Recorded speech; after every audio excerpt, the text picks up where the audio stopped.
Hi, welcome to the Interactive Fiction Roundtable, hosted by FanFiAddict and SFF Addicts.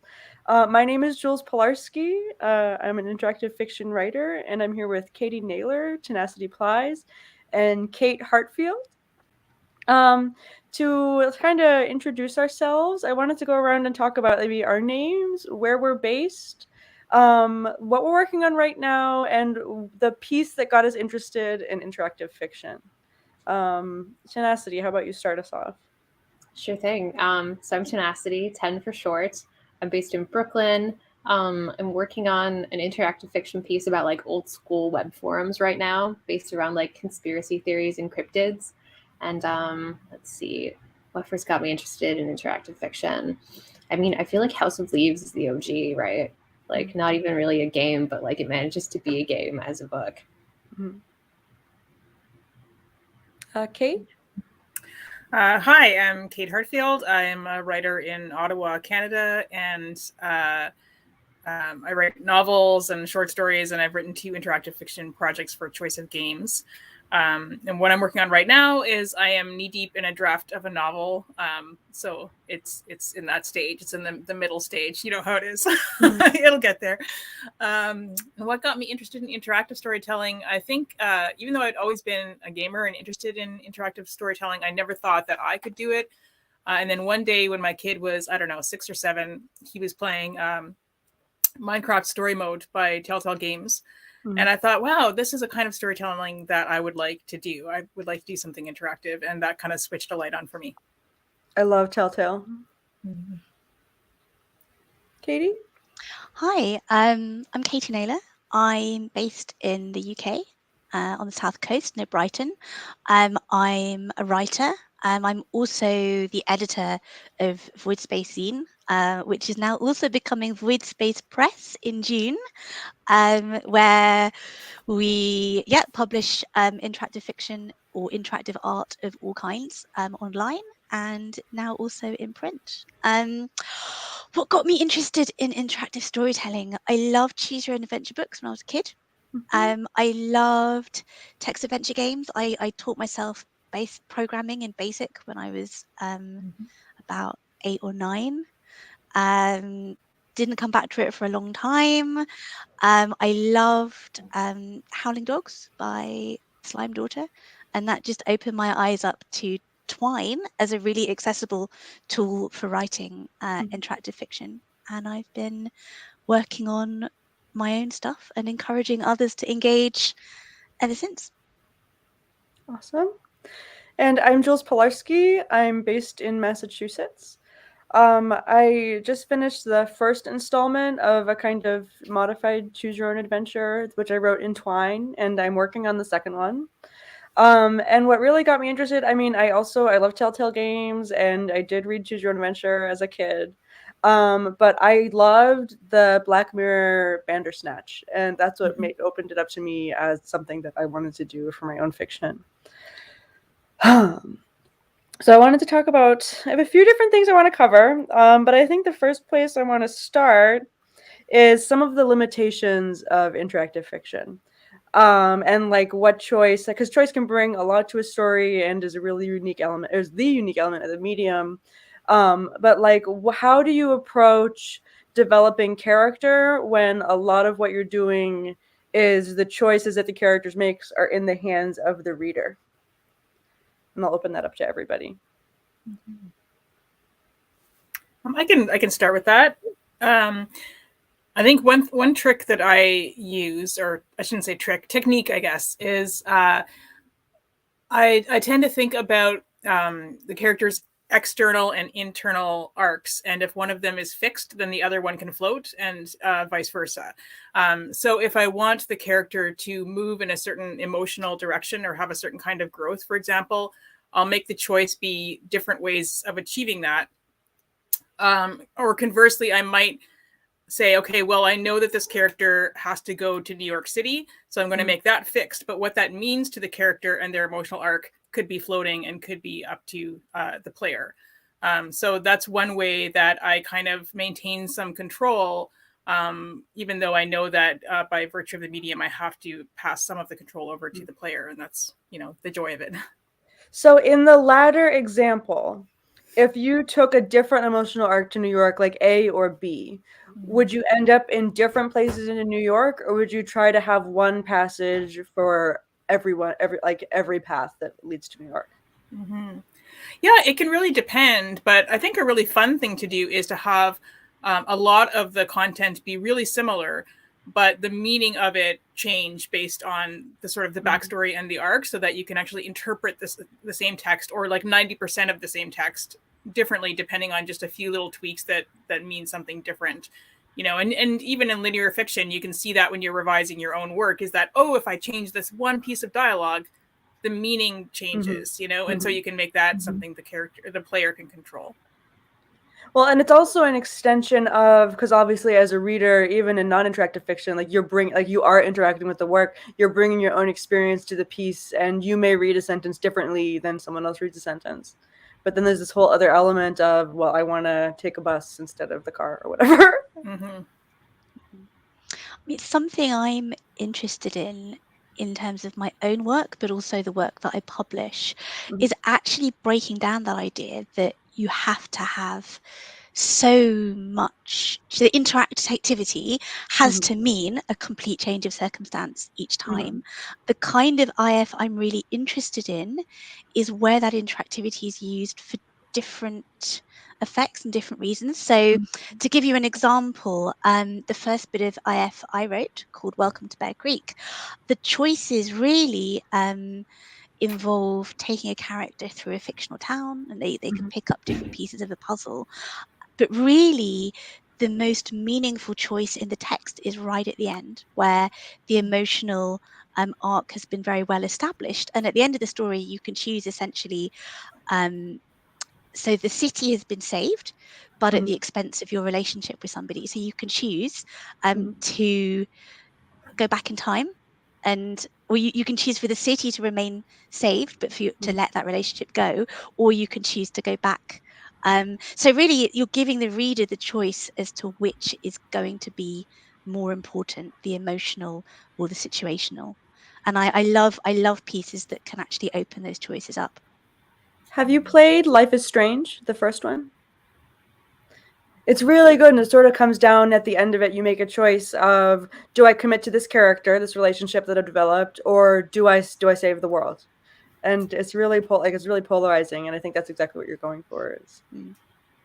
Yeah, I guess it's just like the choices need to mean something, you know? So as long as you're like giving them freedom to do something that's meaningful to the story, then you're going to get like story out of that choice, rather than just like craziness, you know, like unmanageable craziness rather than a good craziness.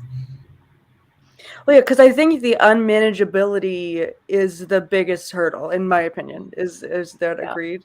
Because it does, like, I remember I read a statistic that was like, if a single cell splits into two and then continues at that rate, like, it would cover the world in like 3 days. Like, it's really unwieldy.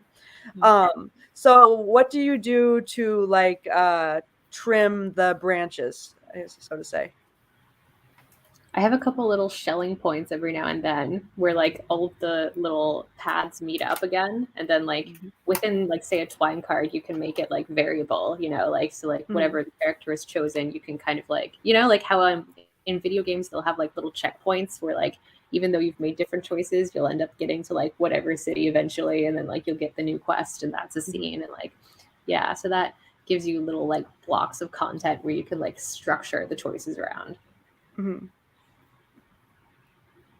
Yeah, I'm a big fan of false choices. I don't think every single choice has to be completely revolutionary to the story, because I think if you try to make every choice revolutionary, then the story becomes far too fast moving and far too choppy. That was kind of the downfall of those old school choose your own adventures, I think, is that every choice leads to something completely different, and like it's fun but it's wild. So, you know, even in, I think somebody mentioned Bandersnatch, how some of the choices you make, they change maybe the atmosphere, they change the flavor, but you know that there are some aspects of the plot that are going to continue in maybe broader paths as well. Mhm. When you branch too much, it's hard to create something cohesive. I think that was the issue.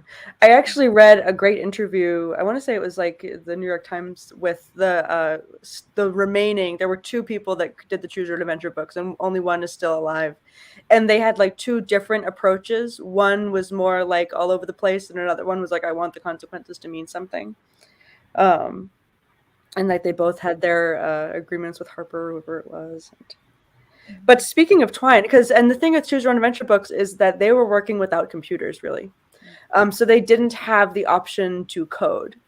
To what extent do you guys code in your work? Because for my own part, I started working in Twine with code, and I had a really good time with it. I think there's a lot of like potential to use it, but ultimately, I wanted to publish a print book, which can't use any code at all. And I just used the like mapping element of Twine. Which I loved to do, but it does create that like unwieldy, like so many branches element. So like, but like, I think the downside of code is that it can be kind of choppy. It's like you have a different line of dialogue, but then the exact same thing happens no matter what. And it kind of gives off this, like everything is fated to go one way with only these minor consequences. So how do you implement consequence versus the main story, and how much code do you use in that situation? I love coding, but I think I probably, one of the things I love about writing in Twine actually is the ability to use code to make it four-dimensional. So one project that I'm working on, which is taking me years because it's huge, and it's essentially fanfic, is essentially an interactive novelization of a piece of immersive theatre that I saw back in 2013, 2014. We have a question about immersive theater. Yes. Amazing. What is it of? So it's a company called Punch Drunk who make big multi-character stories, and essentially the audience can choose their own path by choosing where in this massive space and where in the story they are going to put themselves. And so I've experimented with recreating that in Twine. So you use variables to set scenes, and so you can use that to mean that as a wandering digital audience, the program knows where you are in time. So if you choose to go into this room in scene 4, this will be happening, and if you choose to go in it and the scene's moved on to scene 5 or 6, something else will be happening. So, and I think that's really exciting. So complicated. It's really cool. It is. Okay, this one is massive. I actually did it on a smaller scale with a story called Jamboree, which was published in the Bear Creek Gazette, rest in peace. And that was much smaller because it had 4 or 5 strands of story. So you could choose to hop between the point of view of like a worm and a ghost and some guy who was very, very cursed and a hellhound. And again, depending on where you were in time, if you hop between perspectives, you'd be following the arc of the story. It's just a matter of whose point of view that comes from. And that was a lot more self-contained and really good fun because you had to make sure that whichever point of view you'd hop to, you could still piece together the whole of the story, kind of Rashomon style. So yeah, that's just an example for me of, I think the coding is really exciting. Well, so to code time, do you like add a number for every step? Like press like, okay. Yeah, so I would, it's not time as in actually following the countdown of a clock. I know it is possible to do stuff in real time, but I haven't got to that level of skill yet. I will set the starting scene as 1, just set up a really basic variable, and then I will +1 it with each subsequent scene. And then depending on what your tracker variable equals, that governs what descriptions you're putting in, what happens. Something else I like is to have a simple variable that tracks whether you've met a character before or whether you've seen a thing before, and then to slot in a little description depending on if it's the first time you've seen it or not. And again, you know, apart from some really basic experiments when I was a kid, I'm not a coder, but you know, with a bit of time, it's definitely possible to use those things.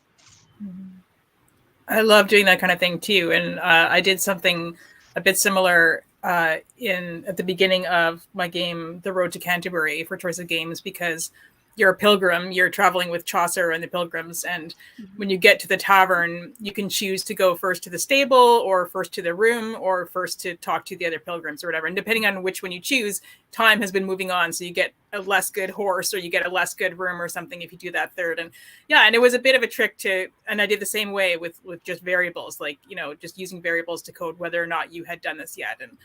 And I love that because it does, even just behind the scenes for the writer, it does give this sense of verisimilitude where, yeah, you would experience the world differently just based on these little choices. And yeah, they're not revolutionary changes, but they do lend a sense of you are guiding this experience somehow.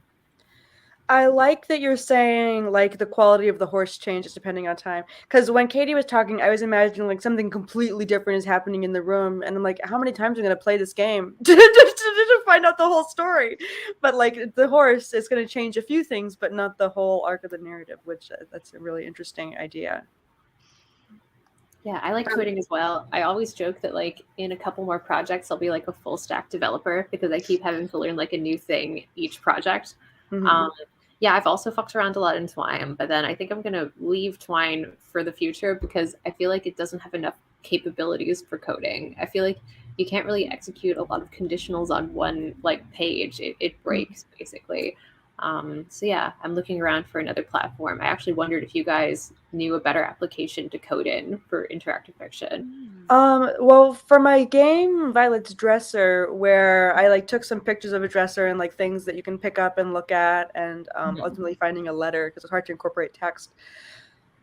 It took a while to figure out how to do that, and ultimately I worked just in HTML. So like a .text doc is what was best for like pure code. But like I didn't like as a writer, I didn't like that. I mean, it was fun to learn, but it definitely was code heavy. Like I was front loading, like learning how to like do a field on a like image and doing all sorts of stuff. And See, that's really interesting. Sorry. Well, my day job is in UX. Like I design in Figma for like screens for an app. But then, we send it off to engineering and I don't actually see that part. So like I can like put together the interface basically visually, but then, looking for good ways to like do the back end. I do feel that I'm definitely using Twine in ways it was never intended to be used for. So for my big project, I didn't use the newest little interfacey thing. So I used SugarCube.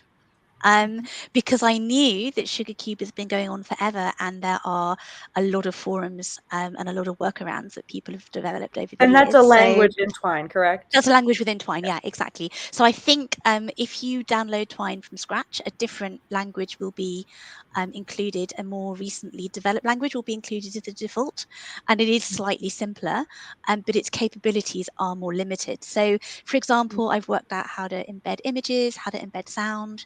I use a lot of variables, and it hasn't fallen over yet. So I've been pleasantly surprised with the amount I've managed to squeeze out of it. But I agree, if you can find a different platform, it might work better. It's interesting.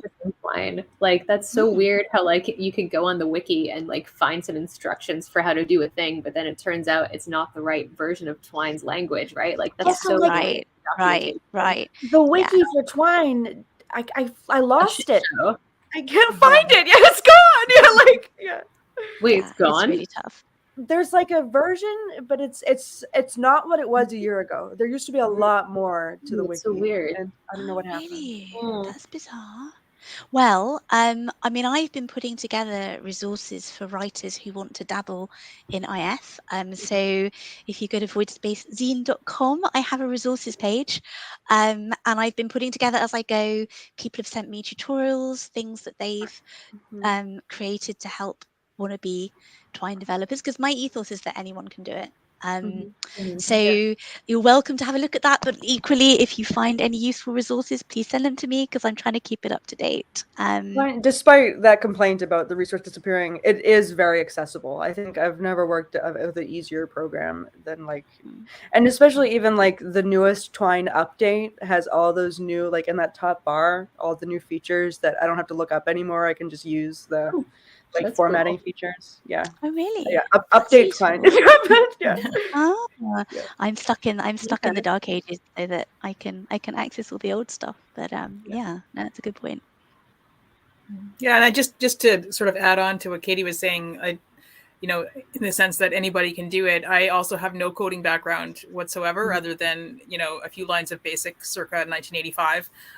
So and a little bit of HTML. So yeah, I had no experience, but learning choice script, like choice script is a language that makes it really accessible for writers to code for choice of games, and you can also use it for other things. Yeah, and I've messed around with Twine, not a whole lot, but I've messed around enough, and it is very accessible, at least to start to use and to do some things. It can be a bit frustrating when you're trying to do anything really super specific and complicated, but to just make it do a thing is you can you know, figure it out in a day or two. Yeah, I've seen. I mean, you know, running the Voidspace, I've seen people picking up Twine from scratch and taking it in directions that I would never have thought of, which is a really, I think there's a great punk rock ethos to Twine. I think that's what really drew me to writing IF when I got into writing a few years ago. And you know, I'm seeing people. There's one story I've published called 12 Again, oh yes, and it's circular and it goes through the months of the year, and it has a very surprising structure that I wouldn't have seen coming. There's another one by a chap called Neil Wilcox called The Will of J. Arthur Worthington, and that one, we were talking about choices before, and that one is you are a guest staying at a house, and the final event is going to be the reading of a will. But depending on the choices you make, the seemingly inconsequential choices you make as you stay at the house and things that happen there, that will determine the end point where you discover who you are and what your relationship to the deceased actually is. And so it almost works backwards on a traditional choose your own adventure form. So the replayability there is actually seeing, well, if I do something different here, will I then have become a different person? Yeah. That's awesome. So I can guess how Katie will respond, being very experimental in nature. I'm interested in Kate, having worked with Choice of, and I feel like I am on the opposite of the spectrum, where I said I wanted to publish a paperback specifically. So while we're talking about HTML and coding in Twine, do you think that putting IF, like, also to talk about Bandersnatches on TV, like, where is this medium going? Having it be very computer oriented, like needing to access it on the internet or with something to run a program, does that inhibit distribution, do you think? I I'm think, you know, particularly interested because I read about a guy who also published through Choice of, and he had great numbers. I was really surprised by how many people were buying through Choice of. Yeah, I think the more we have different media, the better. I mean, it sounds kind of trite, but I think, you know, having all of those things, you know, all of the above would be good. Because I do think, you know, like I love just a one sheet PDF interactive fiction where it's like go to paragraph 18 kind of thing. I mean, there's nothing better than that. And I've seen some really brilliant pieces of storytelling done that way. And it's the kind of thing that is really accessible. You know, there's all kinds of ways to mix together with tabletop role playing, and, like, you know, there's all kinds of sort of analog ways of doing interactive fiction and board games, you know. But I also think, you know, it's also super cool that we have interactive television now, and you know, so yeah, I think it's a little bit, yeah, we're getting there. So like, you know, the more the better. I think it definitely, I don't think I would like to see a world where it's restricted to, like, you know, you have to have a VR helmet or something like that. It's best to have a multiplicity, I think. Yeah, I wasn't even thinking about Dungeons and Dragons as interactive fiction, but obviously, yeah. But yeah, I think it's more about like gathering an audience together rather than like creating a platform. Because, like, I mean, the thing that traditional publishing does that's valuable is that it like has this avenue to like millions of people potentially. But then if you just like make a website, like that doesn't necessarily get pushed out to, like, you know, the whole general population. It's harder, and there's no like bookstores to go to where you can buy an interactive fiction, except I guess like the Steam store and voidspace.com. But yeah, like, I guess these spaces for the scene to gather are young, and that's one reason, I don't know, it's difficult to like promote your work massively as an IF author. This is Except if exactly they go, like, why. triple there.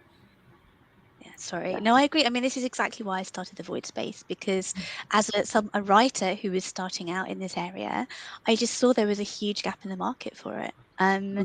You know, I think there's a crossover as well. The literary world, or the kind of indie lit world that I come from, speaks to one little niche, and then you've got the indie gamers who speak to another little niche. And actually, I feel like the farmers and the cowboys should be friends, and that, you know, there's a lot of crossover potential here, and it's something I'm really keen to encourage. I'm keen to encourage crossover into the broader interactive arts world. There's a lot going on in interactive theatre spaces and sound spaces. And we're actually starting our print press, releasing our first print interactive graphic novel in June.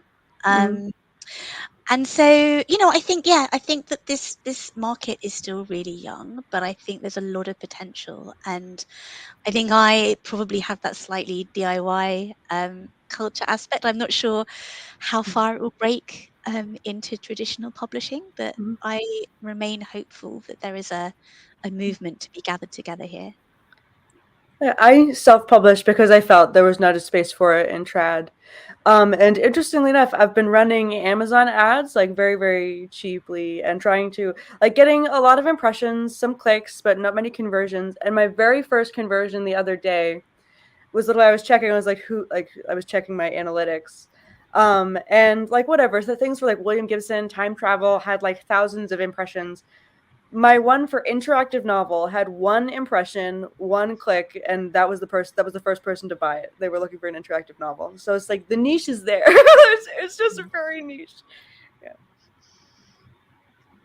Yeah, there's a real limit to what you can find on the market as well, I think. I mean, before I started the press, I did my research in terms of seeing what was out there. And yeah, it's really limited. But I think that's great, because I think that means there's also massive potential.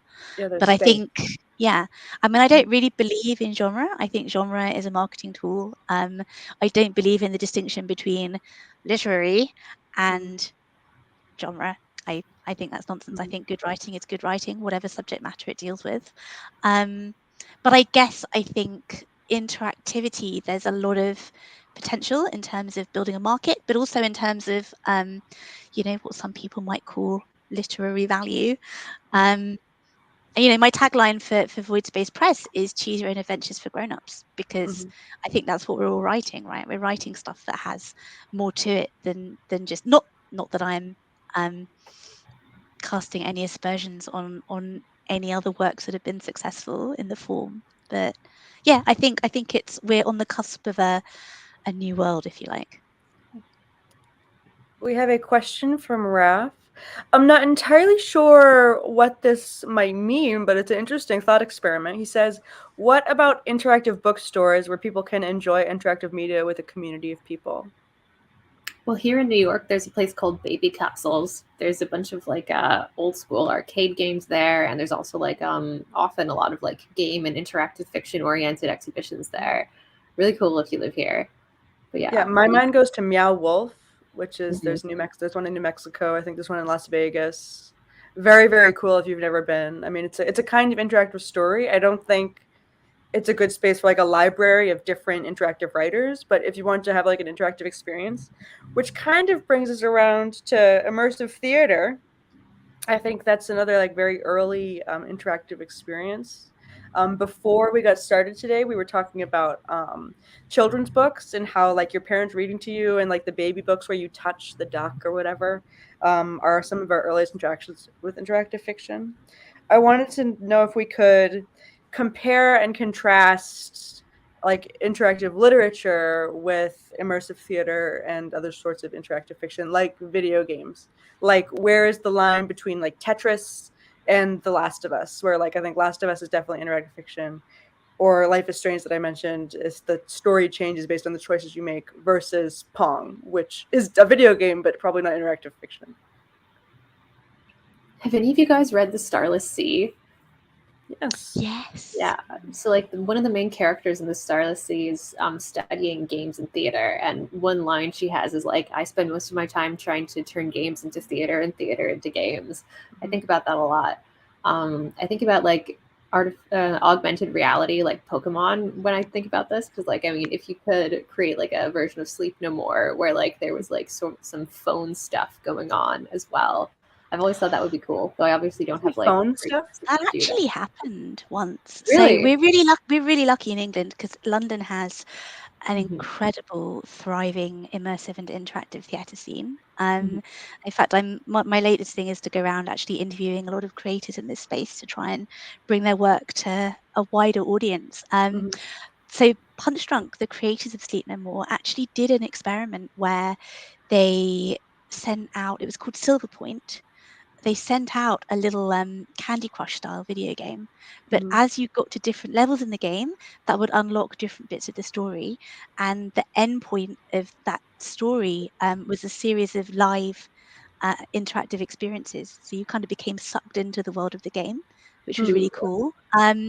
There's another company that I love called Parabolic Theatre, and they are at the absolute forefront, from my point of view, of gaming theatre. They found a way of preserving the narrative arc of a story, but also allowing the audience to make meaningful choices within it, which it's a certain kind of alchemy. And very hard to pull off, but they've done it. And one thing they did over lockdown was a game called House of Chenchi, where it started off as a twine. You know, you're exploring a house, and then at intervals and at set times as well, your exploration would then give you the key to unlock a live experience on Zoom. And then suddenly you could talk to the characters whose lives you'd uncovered through the game. Wow. So, and you know, there are all kinds of experiments in this field going on in London, in particular.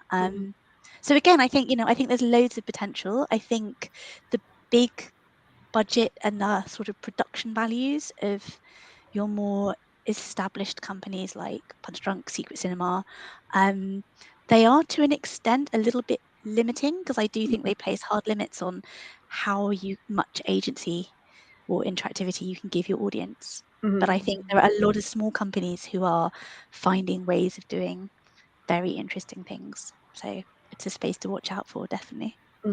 Yeah, just I think an interesting space with a lot of potential to kind of morph into and meet that is escape rooms too, because they have such an interactive narrative style, a lot of them, and especially during the pandemic, because so many have developed remote escape room puzzles that you can interact with some of their actors via Zoom and that kind of thing to solve pieces of the puzzle and stuff as you go. And how that becomes very, it's not that much different from more traditionally interactive fiction kinds of projects.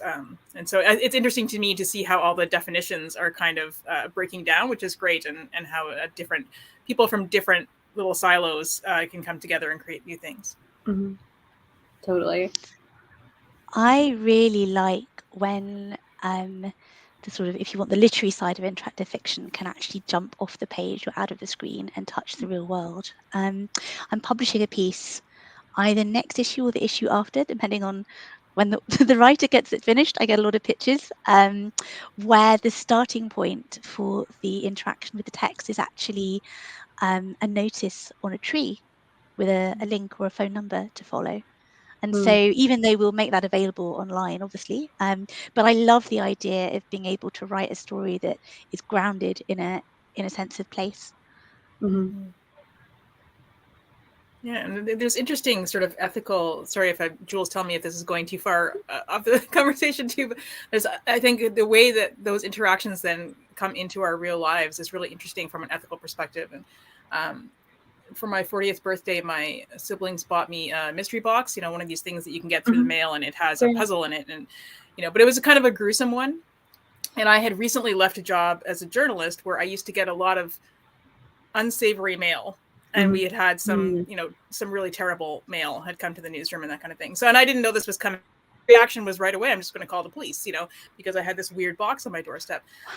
So that was an example of it. And I felt so bad because my siblings had spent all this money on this mystery box or whatever, but it hit at the wrong time in my life, and I just wasn't having it.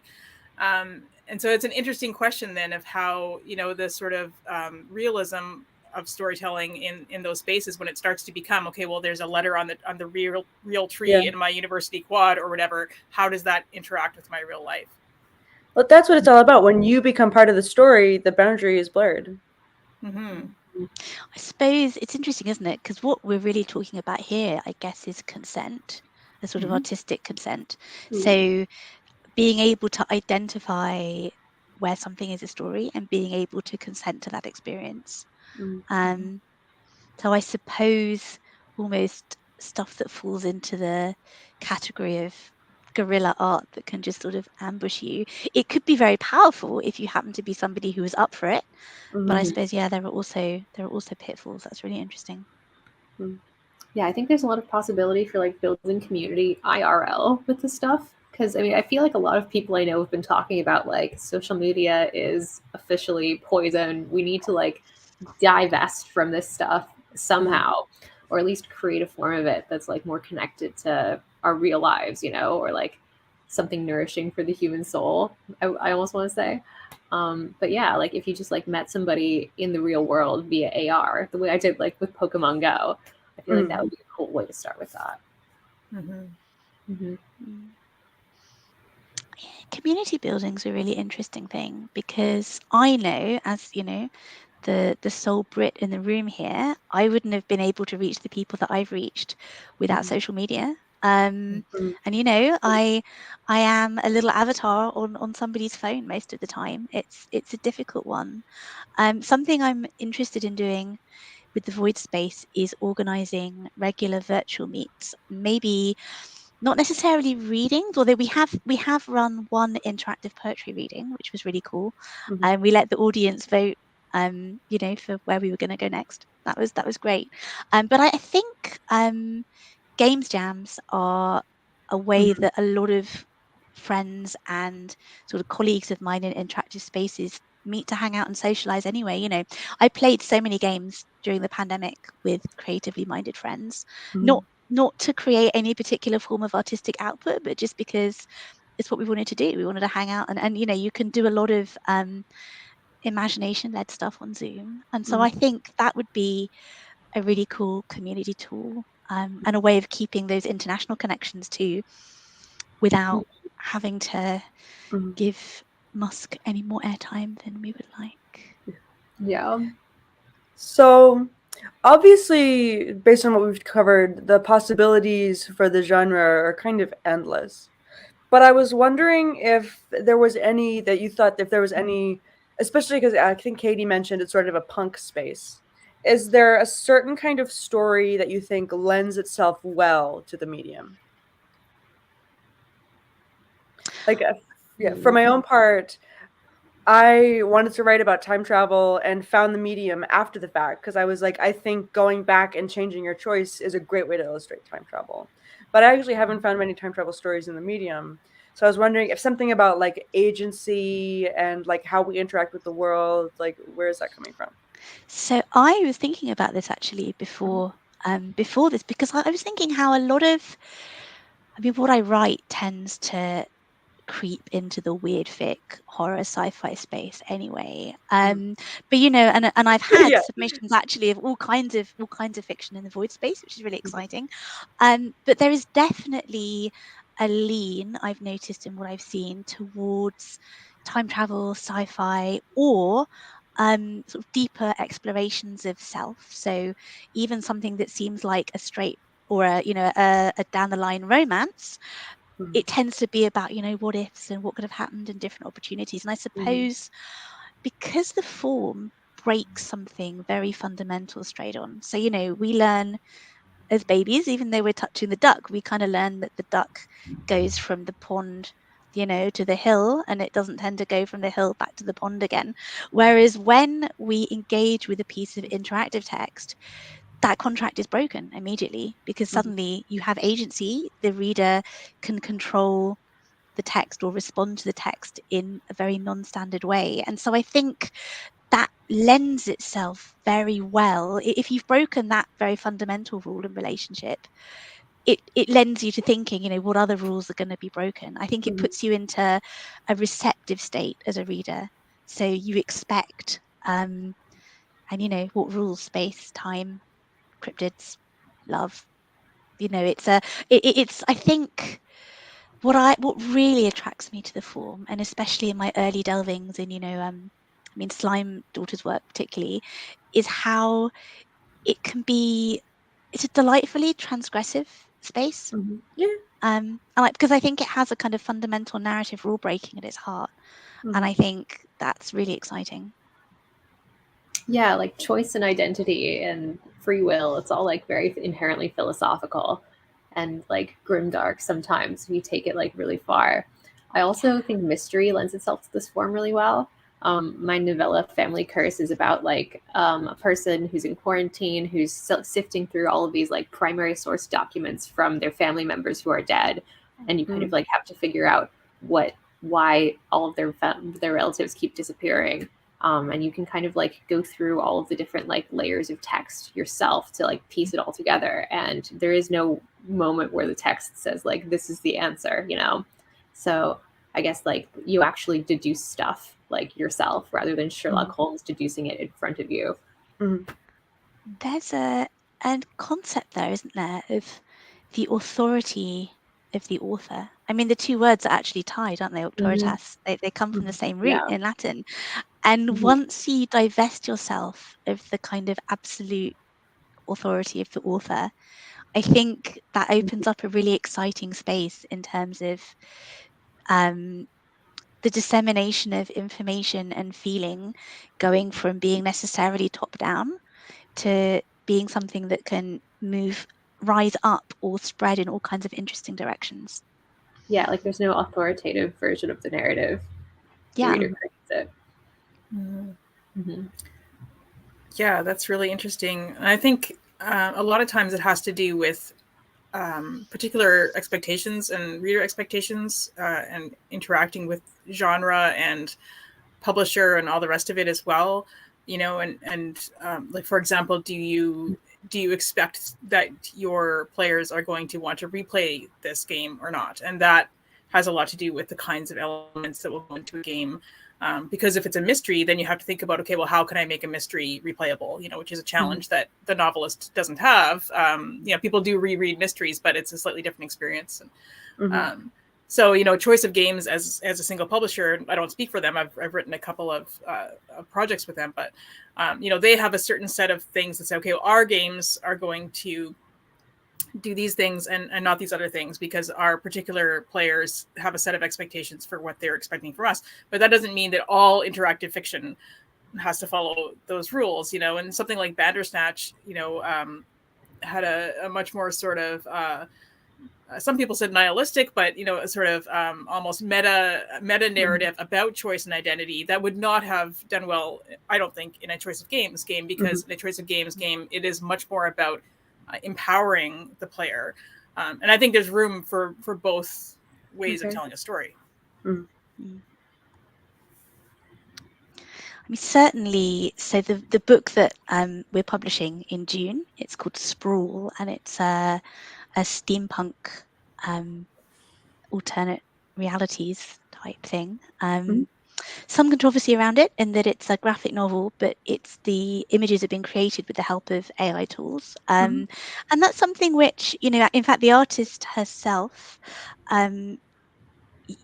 uses them as a template and then tweaks them. But there is some controversy, and we're going to be donating some of our profits to funds fighting for artistic rights in that field in recognition of that. But what's interesting, I think, is it becomes very much a meta text because it also explores the nature of of changing perception, the iterative nature of interactive fiction, even the ethics of it. There are scenes that actually address those issues head on. And I think having the ability for the reader to make choices throughout the text actually gives it more of a license to address these issues in ways that a standard text absolutely couldn't. And I think that's what's really exciting about the form, in that it actually gives you the freedom to address topics in a way that couldn't be addressed if you had to rely on the top-down authority of the author. Yeah, going back to the concept of theater, I always had this idea since ChatGPT came out of like directing ChatGPT kind of like an actor, writing a script and then letting it improv, you know? Mhm. Oh, that's interesting. That's And it really could do like interesting. it could do like a whole cast, you know, because you could just be like, when you're playing this person, you are like this character, and then yeah. Zooming out a bit, I was just very distilled. Can we define game? Mm. No. Yes. I feel like I just want to say go to Emily Short's blog. It's the first shout out for Emily Short's blog, I think, today. But I think there's so many interesting pieces there. Yeah, I mean, there's the two halves traditionally in a sort of Ludo narrative project, are the Ludo part, which is the game part, the playing part, and the narrative part, which is the story. And interactive fiction tends to marry them both together, which is why Tetris is over on this side without any story at all, and is over on this side without any interactivity at all, arguably. So yeah, I don't know. I'm not really getting any closer to a definition of game. So I think that's so interesting, because I think there have been a lot of leaps in terms of game design and philosophy of gaming in recent years. So I follow a lot of game creators. Chloe Mashter's one that springs to mind, and their work in particular, they write a lot of solo games, solo RPGs, solo journaling experiences, and they are all about okay, I'm just coming to this as I go along. I suppose a game is a mechanism by which you effect change between the start of the game and the end of the game, because that encompasses, a game of tennis at one end, or Pong, and then at the other end, something like Masheter's games, you're affecting an emotional change in the player because of the steps of the game and the ways that they have interacted with that game in the end. And I suppose, for me, that's what interactive arts are about at their best. It's about being able to affect a very profound change in the reader or the player in a way that other art forms can't reach. So building off of that, I wanted to talk a little bit about Marshall McLuhan, my sociology root. So he had this idea, like, distilled to the medium is the message, which sort of implies that, like, the medium of the book, that reading a book is what's the, like, imparting meaning to you, as opposed to what the words on the page are actually saying. So to elaborate, what is the meaning of an interactive piece of fiction? Well, in the thing I mentioned before about the cryptid, basically at the end, you kind of have like a bad route ending, like to start, and then you can choose whether you, I guess, bring the community back together, the internet community that's like the main characters, and you can also just let the community fall apart. And it's kind of about like you have to like be part of your community to make it flourish. So maybe that kind of is my answer to that question. So to participate, to make it happen? Yeah.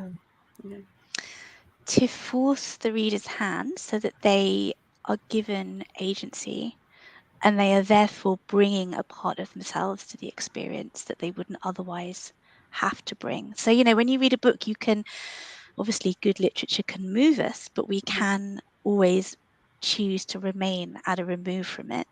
I think that the gift of agency is powerful, and in a way almost, we were talking about responsibility before in how we present gamified elements and intersect them with the real world. And I think that's part of it. There's a responsibility, because once the reader has agency, if they choose to continue engaging, they have to bring something else of themselves, whether it's decision making. I'm publishing a piece in our next issue which is incredibly powerful, because it actually makes the reader draw on their own experiences and memories. In this case, of actually elements in life that can lead to coercion or harassment, or things that we've all experienced. Mhm. And this piece actually, if you engage with it, then you have to bring your own experience to the text that you then read. So I think that sense of agency and that sense of having to be present in a way that you may not otherwise have to be is really powerful. Yeah, it's an active form. You got to like be the writer as well as the reader. Yeah. So, related to that, like this comes up a lot more in conversations about violent video games. Like I feel like no one is ever like, if you read violent books, like you're going to be a violent person. But with a video game, when you are enacting the violence, it becomes a lot more present. But I also learned, well, if you're going to say that, then equally, then if you play a peaceful video game, it should make you peaceful. I think with fiction, especially with prose, it like really complicates that, because as opposed to like The Last of Us or Modern Warfare, where it's like it's a shooter and like the whole point, the whole method which with you interact is violence, versus interactive fiction where usually the method of interaction is choice. So I guess in two parts, it's going to say like, do you think media does have that effect on us? Like, does playing a peaceful video game make you peaceful? Like, does Tetris calm you down? Or we played a video game called Flower, where you play wind and you kind of blow petals around. It's like if you played that for 2 hours a day, every day, would you become a more relaxed person? Or would like a violent criminal, if they were forced to play Flower, become a more relaxed person if they did that? And then what are the implications for interactive fiction as part two of that? Well, I do think that all mediums kind of bring this anxiety to many people of like what will the effect of this be on the reader? Like conservatives are out here trying to ban all queer books, right? Because they think people will be turned gay by queer books, just seeing like queer people exist. And in a sense, that's true. But I also think that yeah, and they're right. yeah, right. But then I mainly think that a person's choice of media reflects their choice, like their literal choice. And so then it's not so much that you're being like thoughts are being implanted in you by media. Like if you don't accept them, it can't be put into your brain like against your will, Oh yeah, well, and also in sociology there was the question, is it a hammer or is it a mirror? So I think you're saying it's more of a mirror. Yeah, totally. Yeah. It's interesting, isn't it? Because in terms of the potential of interactive media, I think you've got your Brechtian idea of the theatre being a political tool that you can use to bring that kind of viscerality into people's experience, and maybe change their minds or make them think about things in a new way. And I think that interactive media do have the potential. I can only see it as a positive, but I suppose it depends on the people doing the writing. At its best, interactive media has the potential to get people to see the world differently through experiencing it differently. And as you say, I suppose there is always some fear around that. A piece of printed propaganda in the wrong hands and from the wrong hands can spread poison in the same way. So any medium can do that. I suppose interactive media have the ability to maybe affect one on a different level. I generally see that as a tool for good. I'm sorry?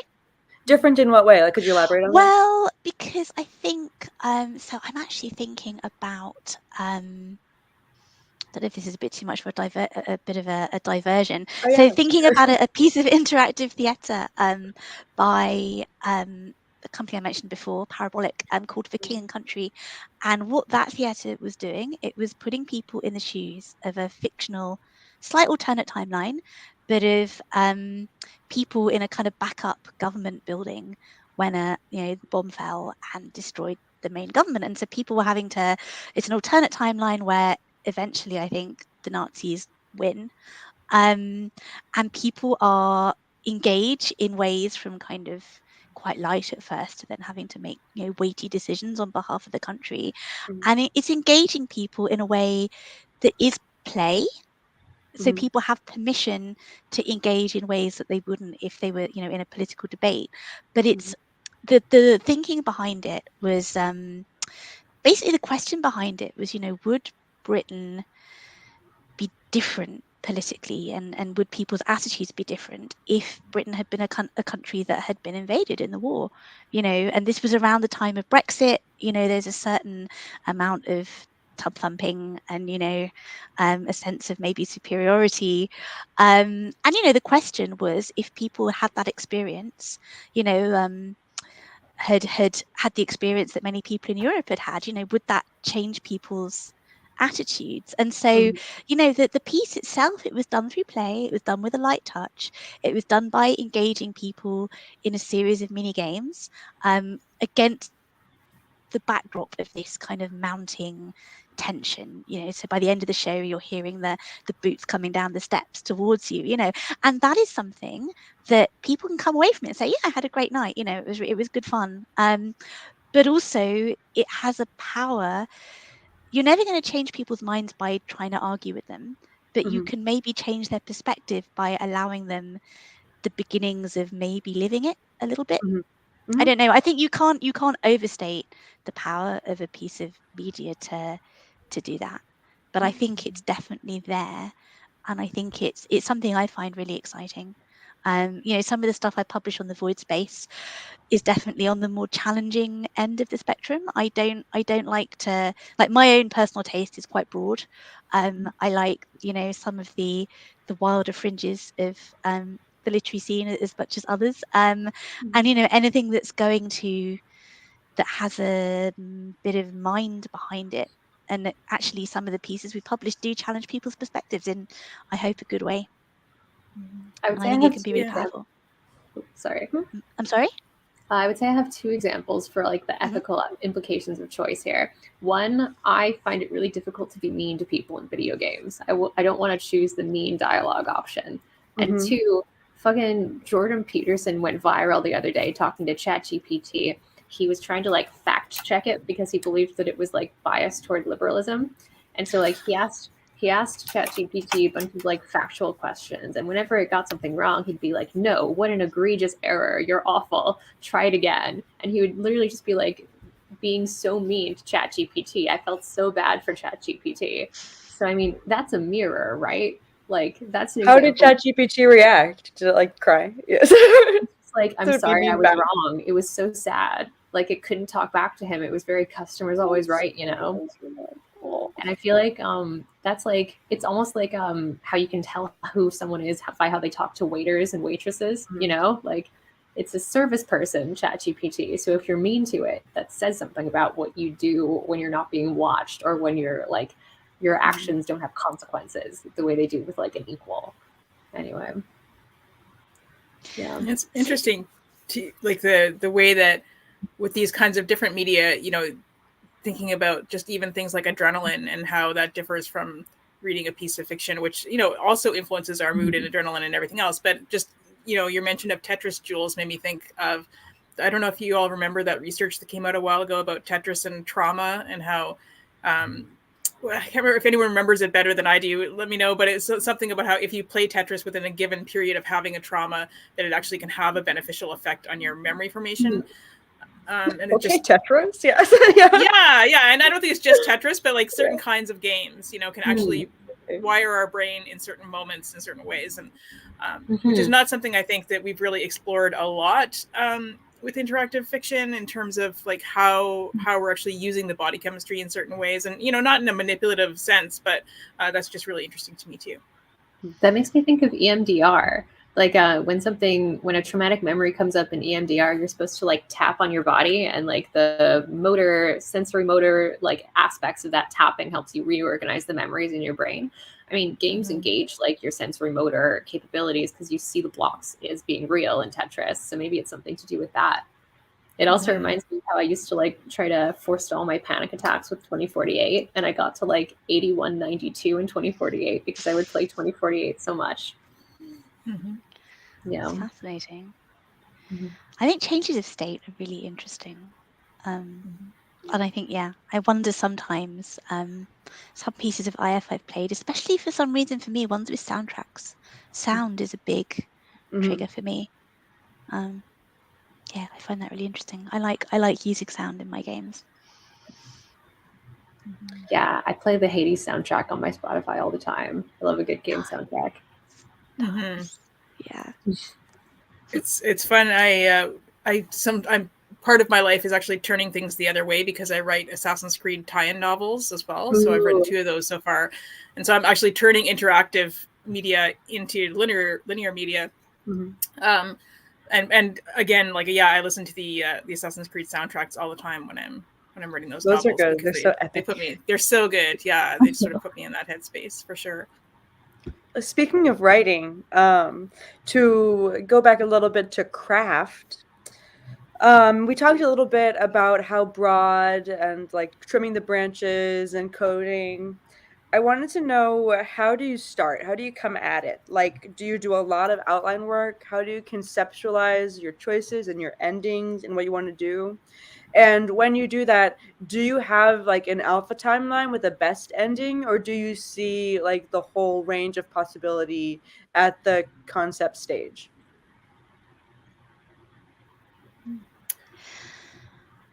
So the projects I've worked on myself, I have actually built the space almost before I filled in the story. So I guess thinking about the kind of Rashomon style one I did, I drew out the little plot line for each character, but I only really worked out where the story was going to go as I went once I started filling in that structure. And the piece I'm working on at the moment, it's using Beowulf, but it's set on an abandoned spaceship. And the idea is that as you explore the spaceship, fragments of, I'm not sure yet whether it's going to be just past recordings or actual memories come back to you. So the idea is that the spatial exploration of the ship is going to be disconnected from your discovery of the timeline, because the timeline is going to have to be fairly linear. But then the ways in which that intersects with the space that you're currently in, I think would make it really interesting. I want to use it to bring out, because I'm a medieval literature nerd, and what I love about Beowulf, what nobody gets about Beowulf, is that it's all about the elegiac mode. It's all about longing for a lost past. And you see the Beowulf movie, it's like, oh, the first superhero film, but it's not. It's actually about something far deeper and that sense of yearning. So anyway, that's what I'm going to do with it. But yeah, so for me, I always conceptualize it in terms of space before story, which might be a bit weird. I don't know. No, I'm always drawing maps. I will draw maps of what I want where I want the choices to go for months, and before starting. That's so much fun, though. I love that stage. It is fun. I mean, it's hard to separate out what I've done with interactive fiction with the choice of games model, because that's the interactive fiction that I've written for the most part. But that model does try to make all endings feel satisfying in some ways. So, it discourages a kind of alpha ending or a winning the game approach. So I really enjoyed that when I was writing those games, because it sort of encouraged me to think about different ways that the sort of other endings, other than maybe the most obvious victory ending, could be interesting and fulfilling in different ways, and to explore that. And so some of the most fun I had was writing the little denouement for each particular ending, and thinking about, okay, well, you are now an abbess, and what is this abbess going to do, as opposed to you are a knight or whatever. So all of them were interesting. And I think just making them interesting and making them satisfying is a different way of thinking about it than a sort of win-lose way of thinking about it. How many endings are you typically writing in a choice of game? Typically, you'll have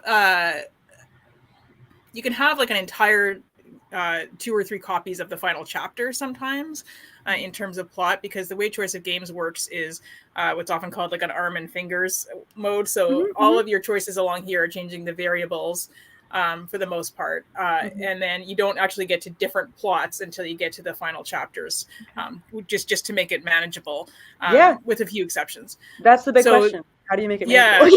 Yeah, exactly. So that's one way of doing it, is to say, okay, well, all your choices all the way along, you're going to change your character, but you're not actually going to totally branch the plot very much until you get to the end.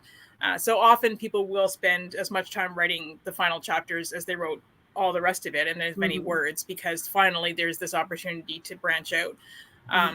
So I think with me, I did have like 2 or 3 versions kind of the ending, but then within each of those like main branches, there were also like little, tiny little bits of variables paying off with each of them as well. So in theory, you could have one of probably 60 different endings. Okay, because in the fingers are also the variables, right? Yeah. So you're gonna have like, you might have one like a major branch, and then within that major branch is going to be like little tiny things about whether or not you fell in love and who you fell in love with, and whether you're rich or poor, or what you decided to do with your life from then on, and all kinds of things. Yeah, I used to be completely like improvisational. Basically, I would just like type and that it would happen, the story. But I'm trying to be more rigorous with my outlining now. And how do you outline?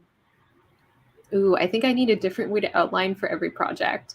I actually have 5 different outlines actually for this cryptid thing I'm working on, because I need like a time map, a map of all of the threads on this forum, like an outline of the interface and how it can change. A couple other things I'm keeping track of too. Sounds so cool. Thank you. Can't wait to see this. Yeah, I hope I can get together all the technical capacity I need to put this thing out there. Yeah, we were talking earlier about Twine as a mapping tool, which is really interesting. And like, you can use Twine as a way to map a choice of games narrative. For example, when I was doing it, I would often use Snapple as a mind mapping tool. And often the reason I keep doing this is because often you'd have like little diamonds leading to each other, and so it's very visual, or at least it was for me. And often I would also just have like big sheets of paper, like easel paper and markers, and I would just have to outline that way to try and see where all my choices were going to lead. Kate, when you were talking, you used you. And Tenacity, I've seen your cryptid piece, and it really is like exploring a forum, like an old forum. Like you come across old pro boards, and like you're going through trying to find stuff. I wanted to know how we felt about the second person, and as a form of immersion, or does it actually take you out of the story? Like, where do you stand on? I'm pro second person. I wrote my book in second person past, which is really hard. And I like went back and forth on whether or not I liked it. But for me, I think that it's like, first, that it's kind of crucial to the immersive experience. And then second, that I don't know if you've read, and they're wonderful books, the N.K. Jemisin, The Broken Earth trilogy. But I did not like the second person. I was like, I'm not Essen. I'm literally not this woman. Why are you saying I am? So I wanted to know where we stood on the second person. I hear that. Like when I read Junot Diaz, I'm like, no, I would never make the choices that this character is making. Yeah. I think one reason I'm so into like found footage or found doc, epistolary, whatever, is that I like to put the reader in the space of like encountering the narrative, and then like whoever they are, like it's sort of this primary source document they've encountered. I guess it kind of ends up with me doing like or like I don't know, just whatever the document would usually have for the person. But then I guess it is still second person because it's like you are reading this kind of framing. I don't know. Does that make sense? Yeah. It's really interesting to me. Like I find this fascinating, the way that people feel about not just second person, but also sort of inhabiting a player character as well. So for me with second person, I never have that reaction of like, no, I wouldn't, because I read you as being a sort of impersonal or generic, like, just like one in kind of old fashioned English, like one hates to do this. It's just sort of like, it just means a person. So I don't read it as meaning Kate. It just is a person is doing this. But then at a deeper level, I think I tend to be a little bit detached from my player characters, in the sense that I don't care if they're like, terrible murderers. Like I don't feel like I'm inhabiting them, but some people really, really do. And they will not want to make choices that they would not make in real life while they're inhabiting a player character. And so you have to consider that as a writer as well. And it's just really interesting to me that there are different ways of interacting, with both linear prose and interactive prose, in terms of how we interpret that and how we inhabit that. even within the same person. I think it comes back to what we're talking about with the medium being the message, and it's like saying, like, and really impressing upon the reader that it is their choice and that it is you that is driving the narrative. I like the sort of almost anonymity that you gives. It opens up a space for me, for the reader to put themselves into the shoes of the narrative. I like the word anonymity because in one way you can't get more specific than you and your whole life, which you know, but it's also, you can't get more broad either because it's also everyone.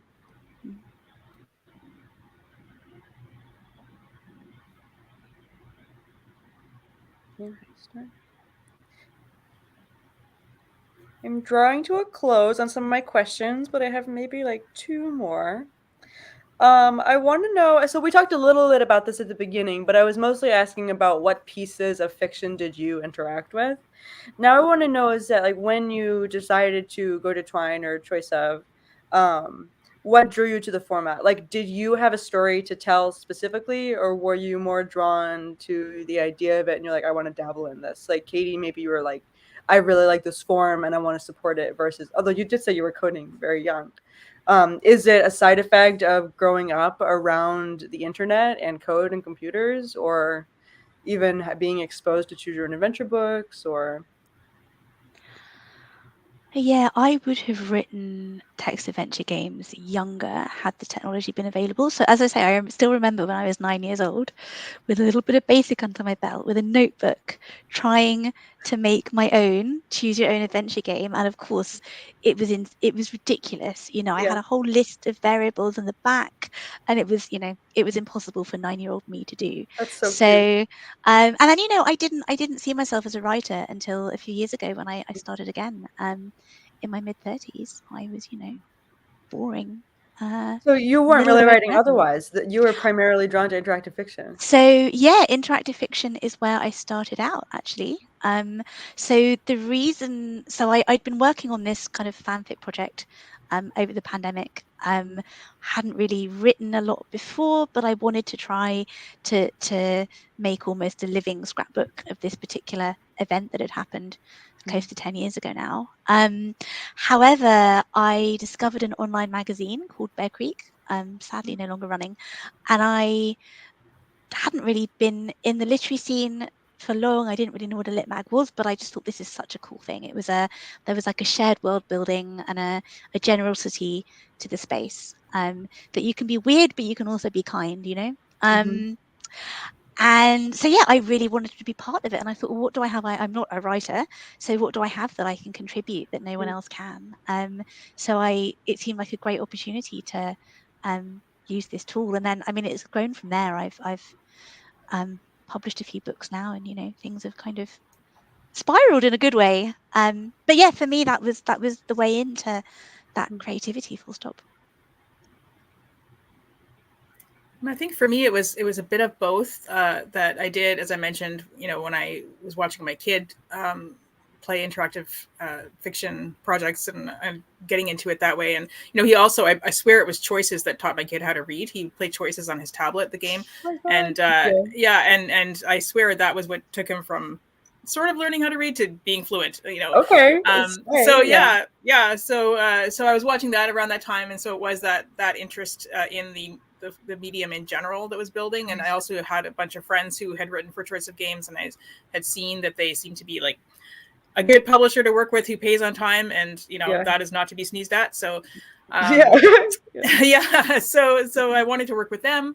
So I sent them a few pitches, but I was happy that they chose the pitch they did, because that was the one I secretly wanted to write, which was it was based on the Canterbury Tales. And so because I thought it was a cool idea to write interactive fiction based on the Canterbury Tales, because the original Canterbury Tales are interactive, right? Because each pilgrim is telling their story, and that builds the entire story. And so I thought that'd be fun to play with. Cool. Brief diversion. Sorry. How do we feel about Choices? Do we all know what Choices is? It's a mobile app. Oh, nice. It's the story Okay. quality varies, and like the choices element. Like I don't think they have very much diversity. Like it's who you're gonna date, and that's it. in my Okay. opinion. Isn't But that one it's a thing that's beautiful always space for attraction. advertised on Instagram? Yes, Like, oh yes, my yeah. God. Those My things. friend Clayton wrote one for them, so I read theirs, and it was interesting. I mean, for all its flaws, it is making money. It has this function where you buy coins for special scenes, and it's a really interesting way to make money in the space. Not that But making I'm money sorry, in this Ten, I space. interrupted you. Oh, it's all good. Basically, somebody read my unpublished first novel and was like, "You should write this as a choose your own adventure thing." And yeah, and I was like, "Well, I don't know if I want to do that with this story, but why don't I download Twine and like take it for a spin?" So that's how I ended up here. Is that the one set in space? Your The novel? Witch? Oh yes, yeah, totally. I guess you have read it a bit, yeah. A little bit, yeah. A little bit, yeah. We have about 15 minutes left. So I think we're having a good conversation. But the last thing I really wanted to touch on that we haven't yet, we touched on it a little bit with how do we talk about character development, because I think character development is very closely tied to this. But I wanted to talk about theme, because I think theme is huge in prose fiction and literature, and in genre fiction as well, and whatever it blurs the line between the two. But how can you express theme when some of your endings can be completely contradictory, or a reader can completely have not have access to certain elements? I think, to answer a little bit on my own way, like if you are choosing, like I'm thinking of, what's it called? That's that space game, Mass Effect. Or if you choose like a renegade option instead of a paragon, like you start seeing consequences of your bad decisions. I think that can have a thematic element. But how are you going to express that to a paragon who like maybe may also benefit from, like, how are we going to talk about space genocide, and where are you going, like how do you approach theme, if you even touch it, or just let it speak for itself in a piece of interactive fiction? God, I think interactivity gives you such a powerful potential to express theme Yeah. in ways that you couldn't normally, because Mhm. you don't have to have all your choices leading to completely different, disparate outcomes. That's true. And you can actually use those points of major choice to express your theme, and actually make people confront how they feel in the context of the story, and in terms of giving them consequences. I think it's immensely powerful. So I mean, even thinking back to my Bear Creek story, it's quite trivial, I suppose, but I suppose the theme is, do you choose the relationship and the person you love? Is the ultimate fear the monster under the bed, or is the ultimate fear rejection? That's what a lot of my Bear Creek stories come to. And where does the balance lie between the two? What's more important, the outer good or the inner good? And you can use choices to explore those things and really bring them home. Yeah, I'm playing Disco Elysium right now, and depending on the choices you make, the game, labels you either a communist or a fascist. So I know. And what's funny is that if you take the fascist route, my boyfriend took the fascist route, and he told me this. Basically, it says like, "Hey, you're a Your member of boyfriend took the fascist route? Yeah, hello, yeah. ironically, not like but so anyway, basically he told me that if you do, the game's like, oh, so you're like making the choices that would lead to you joining the fascist party. What do you think of that? And if the player says like, I'm not a fascist, then the game is like, oh, so do you prefer the term traditionalist? And then that's like a really good jab at fascism as a concept. And then like if you choose to go on as a traditionalist, you then become a member of like the local Nazi party or whatever, the world fascist party. What I liked but also hated about Disco Elysium, have you gotten to the point where you have to confront Measurehead? Yes. So I made my Harry intelligent, and I had my bad trait was physical ability. And when I got to Measurehead, who is like a Nazi who believes in physical dominance, I was like, if I had front loaded my physical dominance and made myself the most prime male specimen, I could just knock him out and not have to deal with this. But to get by him, I had to assimilate to his way of thinking and like argue with him and like become Nazi myself. And I was like, why are you making me do this? I mean, it was or really you can just find the other way into the harbor. I just did that instead of assimilating the Nazi ideology. What did you do? You can find another way into the harbor rather you than can? letting you in. Okay. Yeah. You just have to like jump like over a line, basically. Okay. So if you can jump, you don't have to be a fascist. Okay. Yeah. Yeah, I think I just wanted to say if there's any questions too. Last chance out there for people who want to put questions in the comments. Yeah. Just on theme. Yeah, I agree. I think there are lots of ways of, often I find that taking a really broad approach to what the theme is instead of a sort of didactic, the moral of the story approach tends to work. So with the Road to Canterbury, I decided that the theme was peace. And of course, how you interpret what peace means politically, personally, otherwise, is kind of up to the player. But it would always sort of bring that back. And that gives it a little bit of a sense of coherence, is that, it always sort of comes back to that theme in a different way. I mean, I tend to find, I suppose, maybe it's because of the kind of writing I do or the way I've ended up writing, somewhat scattered and haphazard. I tend to find more generally in my interactive work and otherwise that my thematic concerns tend to emerge as I'm writing. I don't even realize that what I'm writing about is something until I get to a certain point, or even sometimes when I got to the end. Yeah, it's done. And then I look back and go, oh, hey, look, I had a message there. Great. I was thinking about something. I always find that really interesting as well, just from a lit point of view, when people look at other people's work and talk about the author's intention. I always think, it's not always quite that straightforward, is it? Yeah. And it's really interesting to see that happen with role-playing games too, when you have a group of people developing a theme. And like I don't play a lot, but other people in my family do, and even the few times that I have played, it's just having a party of people, and over the course of an evening, you can see, okay, well, things keep cropping up, the same ideas keep cropping up, or the same sort of motifs keep cropping up in the story, and maybe we're just all in that headspace or whatever, but a theme can develop that way too, really organically. I love that though. I love the way these things can emerge collaboratively. And that's something I'm really interested in developing. I think this is where the interactive form is really interesting, because there is space for collaborative storytelling.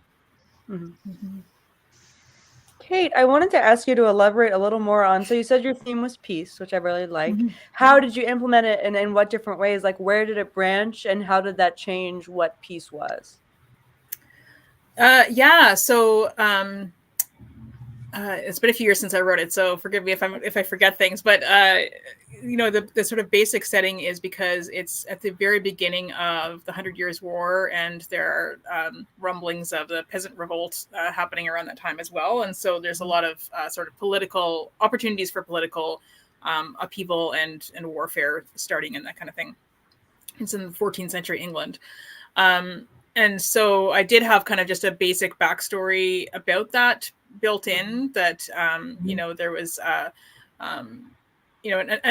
element of the character's life that they had not made peace with, and there was peace in a political sense, and there was a sort of spiritual peace, and all of these other elements of what that might mean and how they might fit together. And so you could kind of prioritize those as a player, and like how will you make peace with this element of your family backstory? And it could be turning your back on it, or it could be trying to confront it, kind of thing, and both of them could lead you to peace. And so that's where you get to that sort of multiplicity of satisfactory endings, because you can find a different kind of peace in each path, but you're going to get there differently, and it's going to mean something a little bit different. I like that a lot. That's not what I was expecting you to say. That's cool. Yeah, and I'm a political science nerd, so I have a political science degree. So I had a lot of kind of other stuff in there too about. I would have guessed history. I was like, this girl. Yeah.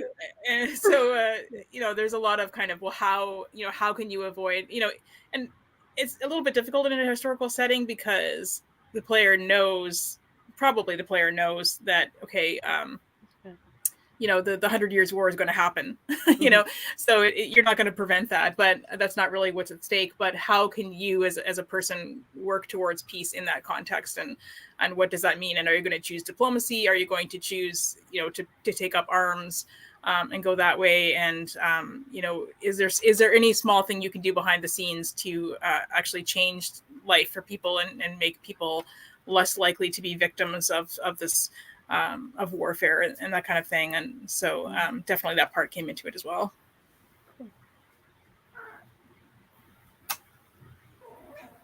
My cat has opinions. So does mine. Yes. Yeah. So wrapping up for our final 5 minutes, I guess anything you want to say to close out or even to promote your work, I'd love to hear about it. And then also, I guess, where would we like to see the interactive space to go going into the future?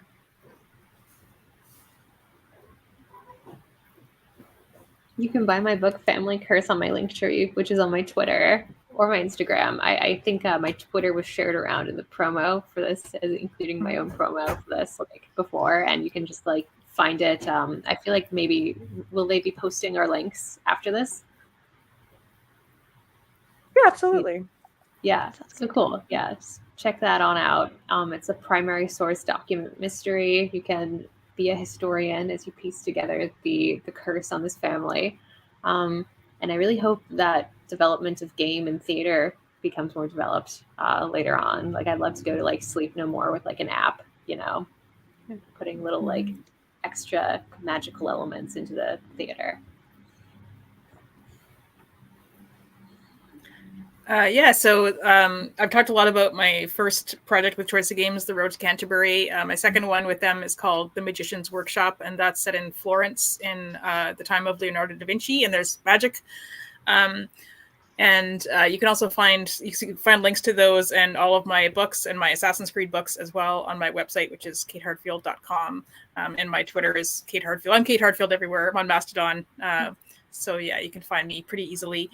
In terms of where I'd like it to go, I think, you know, as we've been talking about the sort of different collaborations between different media and different communities of artists, I think is really exciting. And also, I think using the accessibility tools that we've developed during the pandemic and maintaining that, you know, as Katie was talking about earlier, to connect people across continents and, you know, people who can't leave their houses for whatever reason, you know, using that to increase the accessibility of interactive fiction would be great as well. People should come see us at Flights of Foundry also. Yes. Tenacity and I are going to be at Flights of Foundry, which is a wonderful multi-genre, multi-medium convention in April. Yeah, look forward to that. So we are taking submissions for Voidspace 6 at the moment. Subs close on the 7th of April, and the issue is going to drop on the 15th. We publish quarterly numbered editions that have interactive work in them. In between, we publish pop-ups, which is where if an interactive artist has created a tool for others to use, so we've had a blackout poetry creation tool, we've had some really fun things, and then I'll then issue an invitation for all writers of all kinds to collaborate and move towards a pop-up. So check me out on Voidspace Zine. Our first hard copy book, Sprawl, is coming out hopefully in June. There's a whole world of excitement coming from that.